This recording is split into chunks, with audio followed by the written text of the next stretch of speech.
Redhead steering gears, hooking it up. We're going to be changing out a 2016 power steering gear. This one started having issues grinding, popping.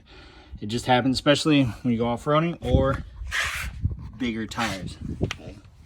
2500s are nice, but bigger rims, more off-roading you do, whatever it may be, tend to start having those factory components fail. And that's why we got a redhead steering gearbox in. So what you're going to do, you're going to go ahead, remove your pitman arm, and then in here you get your steering actual linkage going from the actual steering wheel. You're going to pop this bolt out all the way, completely out, and then you're going to end up removing it. So it is a little hard to get off. I used simply one of these pitman arm or ball joint pickle forks and ended up cutting that off. So once you get that off, you go ahead and remove your hydraulic lines. As you can see, the fender liner is off. It makes it a whole lot easier to get to everything. So you can get to your hydraulic lines up here, and there is an 18 millimeter and also a 21 millimeter wrench. You get those off, pop them loose. You're gonna have a lot of hydraulic fluid come out, or transmission fluid. This takes ATF +4. And once you get that off, lines off, you're gonna go ahead, drop your sway bar links off and let it hang down. And we use the bungee cord to go ahead, get the steering, the drag link and the pitman arm over, so it's not causing any issues or hitting us in the face. Then once that's done and everything's off, it's these 3 simple bolts here. You're gonna go ahead, slowly bring back 2 of them off, and then the last one, you're definitely going to need another person to help with this. It works a lot. If you're by yourself, get ready, because this thing is not light.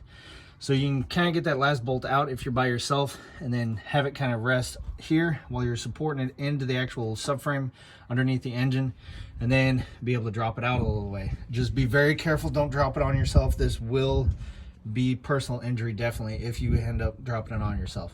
If you're getting the old one out, you know, it is getting sent off to rebuild, so you don't have to worry too much. And once you get the new one in, you can slave it up in there, get one bolt on, kind of hand thread. Be careful, do not cross thread them, because that will cause a very bad day and you're putting the old one back in. So just kind of hand thread one in, and then you can work yourself around, get the other 2 in, and slowly tighten them down, and then we're going to end up torquing them. Then once those 3 bolts are in, tightened, you don't have to torque them right off the bat. You want to get your steering gear in, get that linkage in, and you can actually link it up to your steering wheel. Now there is a nice little kind of a hook set up in there, where that's where, you know, the bolt's sitting in. Do not force it, pound it in, kind of working around. It's a lot easier once it's off and then going back in, to where you can get that actual bolt set up. Now once all that's in, you get your hydraulics lines on and tighten them down using that 2 wrenches, the 18 for the one line and then the 21 for your outer or towards the wheel. And then once those are all tightened down, you can go back through, start torquing everything down, which I highly suggest grabbing a big 3/4 inch torque wrench. It helps a lot, so you can get your torques. We picked up a Chilton's manual for this one for the owner.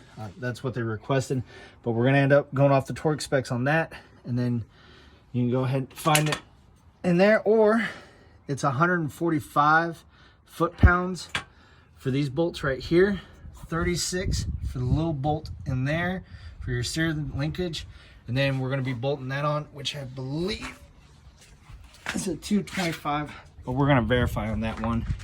So as you can see here, Wonderful Chilton's has all the torques, but as you can see here, for your frame, mounting is 145, and then you can go through and then find out what your actual drag link and your pitman arm nut, which is 225. You go ahead, torque everything down, and then of course torquing your actual sway bar links up. A lot of people don't torque sway bar links. Some people don't even torque a lot of things. Here we torque everything, just for the simple fact I don't want anything to come apart on my vehicle. I don't want any of our customers' vehicles to come apart while they're driving it or enjoying it wherever it may be. And that's from Cold Hearted Mods. Hit us up for anything that you need, any kind of detailing, maintenance, or if you have any questions, comments, concerns, let us know. Drop us a message, drop a comment in the video.